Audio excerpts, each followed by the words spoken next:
Bonjour à toutes et à tous, j'espère que vous allez bien aujourd'hui. Alors on se retrouve pour un tutoriel All-in-One Photoro 2024. Vous allez voir que les nouvelles fonctionnalités, la version 2024.5 qui vient de sortir aujourd'hui, donc la mise à jour. All-in-One a eu la gentillesse de me fournir une version bêta pour vous faire la démonstration, l'enregistrement lorsque ça va sortir, donc là maintenant. Et donc je vais pouvoir vous faire voir un peu ces fonctionnalités au niveau de l'amélioration de la sélection par intelligence artificielle, donc le nouvel algorithme, et le Quick Mask aussi également. On va voir cela tout de suite. Et vous allez voir que il y a beaucoup de choses qui ont changé par rapport à cela. Au niveau de la segmentation, on va pas perdre de temps, on va aller dans le menu développer, je vais cliquer sur la Bryance AI ici, et je vais tout simplement réduire mes corrections de tonalité, voilà. Un petit peu moins, juste comme ceci. Au niveau des couleurs, ce que je peux faire, c'est revoir un peu l'ensemble aussi. Voilà, on va rester, on va dire, sur un truc comme ça. Une fois que j'ai fait cela, je vais vous montrer donc cette nouvelle fonctionnalité qui, à mon sens, est vraiment assez incroyable. C'est au niveau du Super Select AI.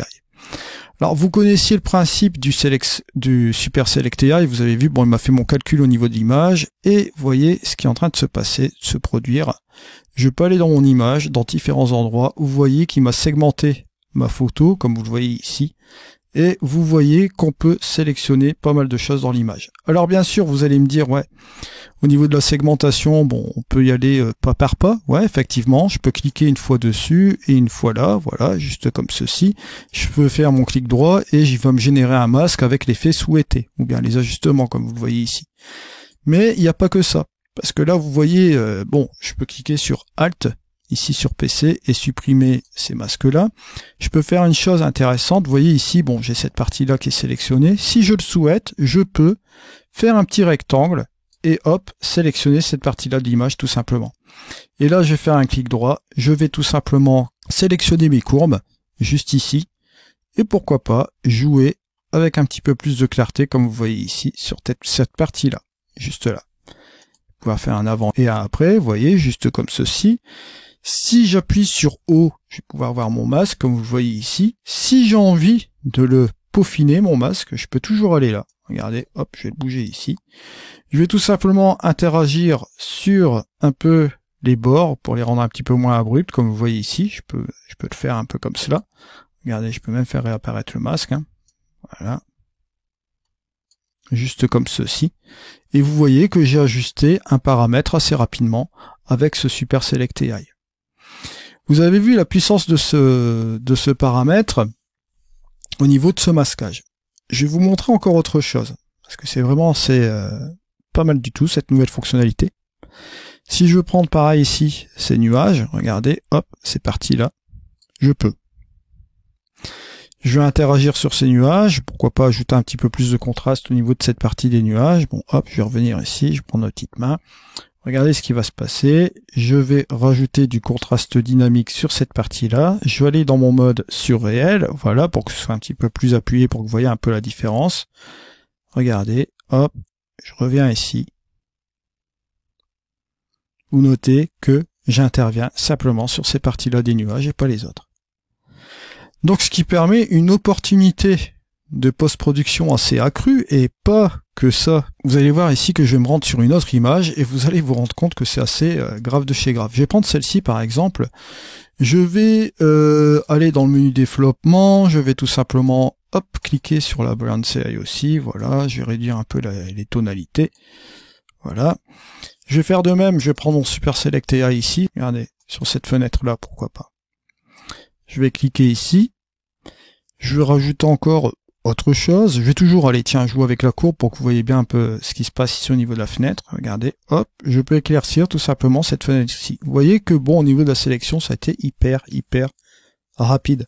Je peux, pourquoi pas, sélectionner cette partie-là et cette partie-là, faire un clic droit, et là, bon, cette fois-ci, on pourrait très bien regarder ce qu'il y a ici, au niveau de la balance des couleurs, voilà, pourquoi pas.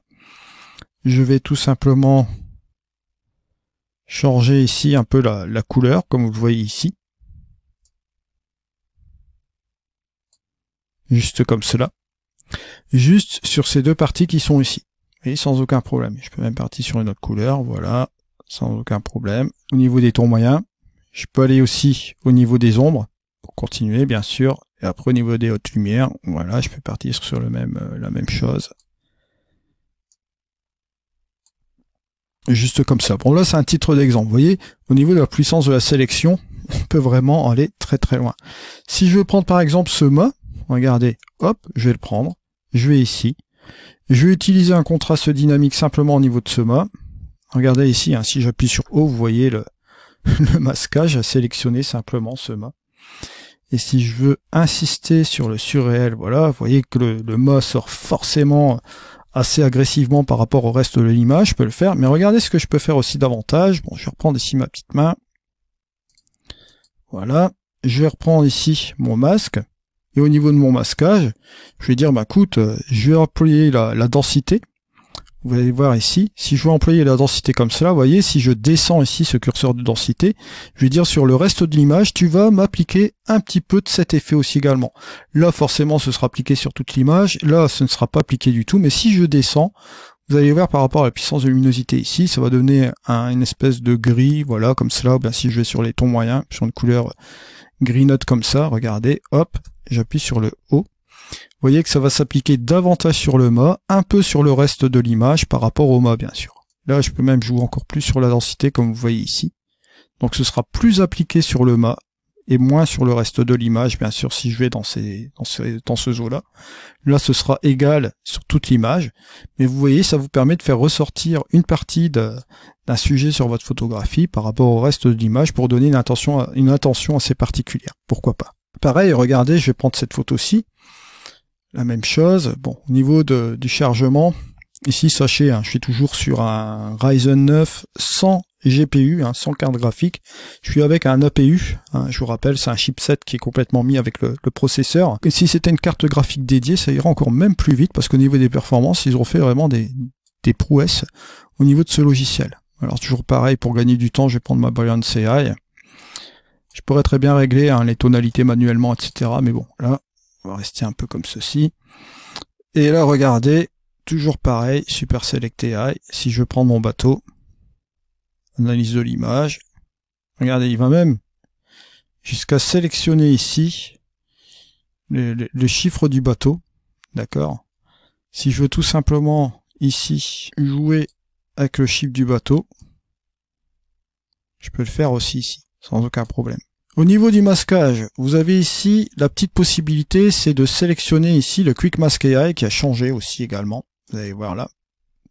C'est toujours le même procédé, une analyse de l'image, juste comme ceci. Bon là j'ai pas fait de développement, bon enfin c'est pas grave. Je vais prendre par exemple ce truc là. D'accord? Je vais garder mon rocher. Je vais aller tout simplement aller au-dessus et je vais garder mon rocher tout simplement. Je vais cliquer comme ça. Et vous voyez que là, au niveau de mon de mon image, comme j'ai gardé cette partie-là, il m'a sélectionné cette partie du rocher, que je vais pouvoir exporter, pourquoi pas en PNG. Là, c'est la transparence ici de l'image, comme vous le voyez ici. Et au niveau du masquage, au niveau du détourage, comme vous voyez ici, il m'a complètement sélectionné cette partie du rocher sans aucun problème. Je pourrais même aussi parfaire le masque si je le souhaite, sans aucun souci aussi. Par exemple, je vais dans le haut là. Si je veux des côtés un peu plus abrupts, je peux le faire aussi également. Vous voyez, juste comme cela, sans aucun souci. Vous voyez un petit peu cette sélection d'images, bien sûr. Alors, bien évidemment, je tenais à vous faire une petite parenthèse que, en fait, que vous ayez la version Max ou la version normale d'ON1 Photo, vous pouvez toujours utiliser ce logiciel et utiliser ce qu'on appelle ici les plugins tierces dans la couche avec les filtres. D'accord? Ce qui veut dire que vous avez cette possibilité, si vous n'avez pas Photoshop, d'accord, vous pouvez utiliser les plugins directement à partir d'ON1 Photo, les plugins tierces, sans aucun problème. Je vais vous montrer la petite astuce aussi après. Bon là par exemple, je suis en mode développement, bon je vais toujours faire un mode Brilliant CI assez rapide pour corriger simplement les tonalités, d'accord. On va revenir un petit peu là-dessus comme cela. Je vais garder ce truc là ici comme ceci.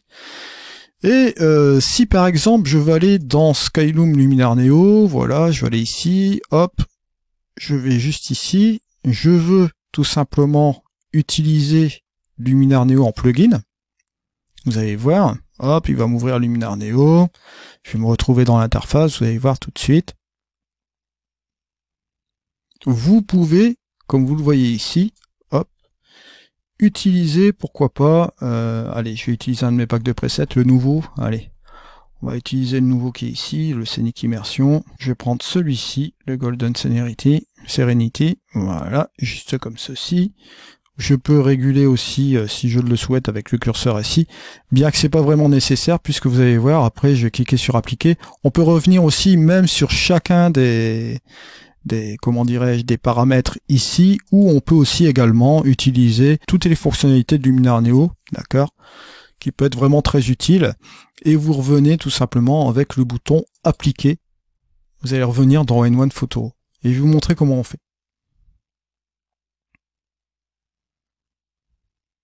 Voilà.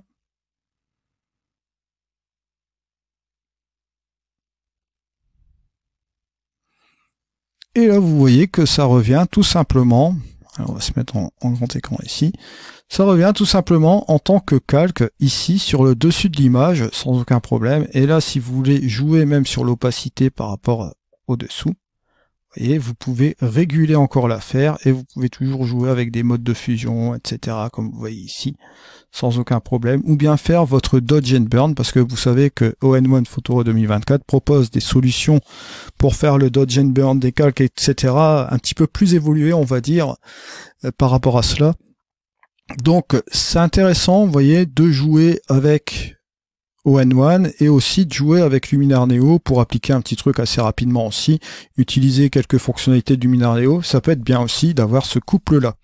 Alors bien sûr, pour utiliser ce couple-là, je vous avais dit que j'allais montrer le petit truc, vous allez dans l'onglet Préférences. Dans cet onglet Préférences, vous allez aller dans Plugins. Et dans les plugins, vous skippez carrément le Photoshop et le Lightroom, vous allez dans les plugins tierces. Et vous avez le dossier par défaut, que je vais cliquer ici, et vous allez noter deux choses. Vous avez le plugin Luminar Neo 8.8bf, et vous avez ici Topaz Photo AI.8bf. Cette extension 8bf correspond à ce plugin de Luminar Neo. Alors, ce plugin de Luminar Neo, vous allez le trouver essentiellement, bon, si vous êtes sur PC, je vais vous donner le raccourci sur PC, là, de tête, je ne l'ai pas sur la version Mac, mais vous avez ici, sur le programme Files, vous allez dans Skyloom, vous allez dans Luminar Neo, et vous allez directement dans Luminar Neo, vous allez voir JKL.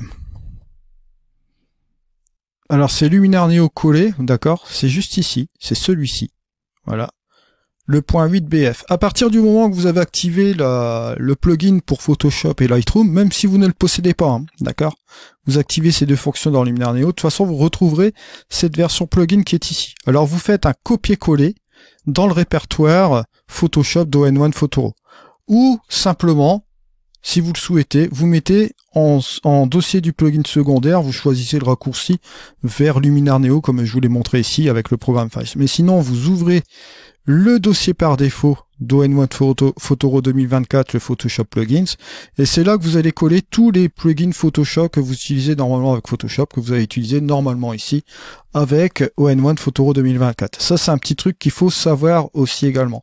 Et là, vous voyez que vous pouvez faire le tour de passe-passe entre les deux logiciels, ce qui est relativement intéressant. Je vais vous montrer aussi un petit truc. Bon, vous voyez, là, je suis passé avec ON1, je suis passé avec Luminar avec un petit pack de presets. Je vais faire ici, hop, un 16/9 juste comme cela, et je vais tout simplement faire une exportation pour que vous voyez à quel point ça va hyper rapide dans ON1 Photoro. Bon, là j'ai mon preset qui est pré-réglé ici, c'est un truc tout bête, hein. J'ai tout simplement utilisé du JPEG, voilà, il n'y a pas de redimensionnement ici, et au niveau de la netteté, je les mets en screen low, d'accord. Je vais vous montrer l'exportation, regardez combien de temps ça prend pour faire une exportation d'un fichier, regardez, c'est déjà fait. Vous voyez, ça va super vite. Hop, je vais là, je le retrouve sur mon bureau. Hop, on voit le fichier final. Voilà, ça c'est le fichier final d'une exportation dans ON1 Photoro. Vous voyez la qualité de la photo.